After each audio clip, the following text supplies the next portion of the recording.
So, pagka nilaro ko ng basketball, 3 araw, hindi ako makalakad ulit. Namamaga siya. Hilo din, babalik na naman. Pero hindi nawawala, balik-balik lang. Ibig sabihin nun, sir, hindi po talaga nakashoot ng maayos yung pangalan nyo. Kaya nung nakita Kasi, kita, kung talagang nakashoot yan, pag-uwin mo man yan, kahit isang linggo kang nagmamarathon, wala lang. Oo. Siyempre, yung mga araw-araw ka naglalaro ng basketball eh. kaya pagka nakatayo. Pero sa'yo, kahit nakatayo, may pressure siya. Oo. Sige, dyan. Hindi pa rin talaga nakabalik yan. Yeah. 30 years na yan, pag ganyan lang. Oo. Kaya nailalaro ko rin ng basketball. Kaso, 3 araw, hindi ka na makalakad. 3 araw. Di ba? Hindi na ako babalik. Oo, wala sa timing. Hanggang ngayon, sir, tingnan mo, sir, may namamaga. Kaya nga, kita na doon ako. Kita, no? Namamaga siya. Kaya ko siya lakad ng diretso. Kaso nga yung paint nandun nun lagi. Tinitiis-tiis niyo. Mm. Posing,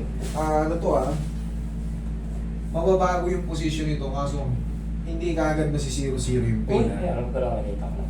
Ngayon, sa loob ng 2 linggo, huwag mo munang ilaro Sige, sige. maximum 3 weeks. Ngayon, Mm. Master, sabi mo 3 weeks hindi ko ilaro. Bumalik ka rito, wala kang babayaran, basta sundin mo lang ako. Sige, sige. Kung may pain pa, Okay. yan ang deal ko dyan. Basta sundin nyo lang ako kasi eto, matagal na to, may sanay na yung position nito. Yeah, just 30 taon. Kumbaga, sanay na sa sagay na yung kailangan to maprotekta na muna. Kumbaga, normal walk lang muna. Okay? Kasi may guide na yan. Mahirap na to talaga to ayusin kasi nga may guide niya. Pero, pag sinunod nyo yung diskarte ko, which is kita mo naman, may warranty. Ako lang gumagawa niya. Para ka nagpagawa ng cellphone, may warranty. Sabi ko, ang galing mo nito.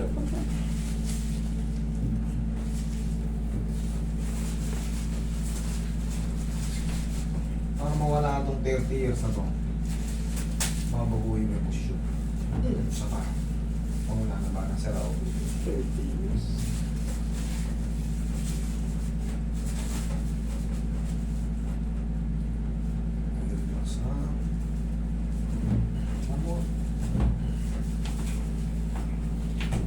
Yan. Lulugat-lugan ah. Relax na.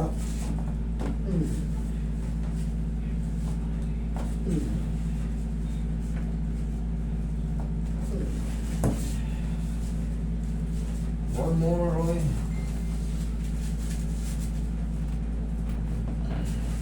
May iwanan ng tao natin dyan. Huwag mo lalabanan, sir. Hahanapin ko lang kung may nasabit.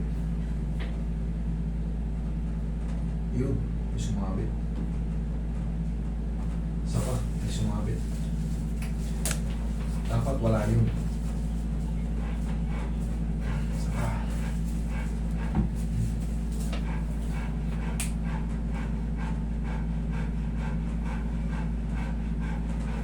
Yeah. Okay, kanina may Parang pumitik. pumitik. Dapat wala yun. Kailangan walang sabit. Pag may pumitik, ulit. Hindi ako payag. Kasi sasabit na naman yung pag gumalaw ka. Oo. Kaya kailangan walang sabit.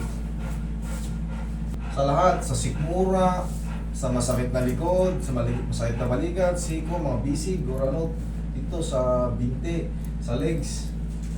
Alugin nyo muna. Yan. Pero kung kayo ay magpapa-full body massage gamit ang pau, haluan nyo ng oil. Kahit anong oil. Kasi pag body massage matagal. Pag dinirekta nyo kasi yan, baka masunog yung balat nyo. Kasi umiinit po siya. Kaya ang laking tulong niya sa mga lamig-lamig sa katawan, baklas yan. May paper dito siya. Dito. Sa gilid, higa ka. Yan. Alam mo, wala ito. Wala. Ito, tingnan mo itong buto ko. Ayan o. Yan. Wala o. Wala na. Ito, itong buto na to, nakabukol na to. Nasanay na siyang gumagano, sir. So, Gawin natin ang paraan kung kaya pang iusog.